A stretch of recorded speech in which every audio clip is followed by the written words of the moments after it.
How to make Instagram Reels using CapCut. CapCut is a very useful video editing tool that is available for both Android and iOS.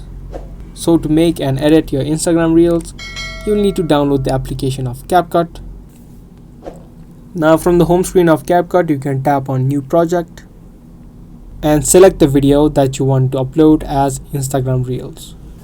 Now here I'm going to give you a basic rundown of how you can use CapCut to edit your Instagram Reels. So the first section is the editing section right here. If you tap on edit, you can adjust your video by zooming in or zooming out. Now let's suppose you want to remove any part of the video. You can simply take the timeline right over there and tap on the split option. After the split has been made, again head over to the another part and then tap on split again. Now this part has been separated from the video.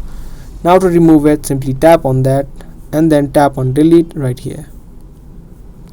So that's the first part on how you can remove any unwanted scene from the video. Other than that, you can also manage things like your speed of your video, your transition animations, your style. You can add filters to your video and bunch of other stuff you can see here.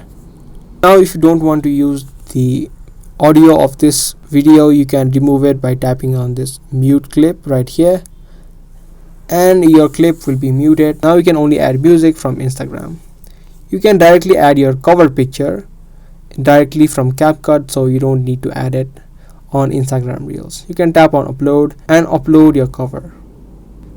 Here also you have the option of audio right here. You can tap on sounds and select different kind of audios that is available on CapCut. Other than sounds, you can also add text to your videos. You can add stickers. You can add overlays. Now if you swipe to the left, you can see that there is an option of format. You can exactly choose the format of Instagram and you wouldn't have to manage it directly on the Instagram page. At the end, make sure that you remove the CapCut outro right here. You can tap on that and tap on delete. You can tap on this plus icon to add in more videos. And after your video is complete, you can choose the resolution of the video and tap on this arrow to export it to your device.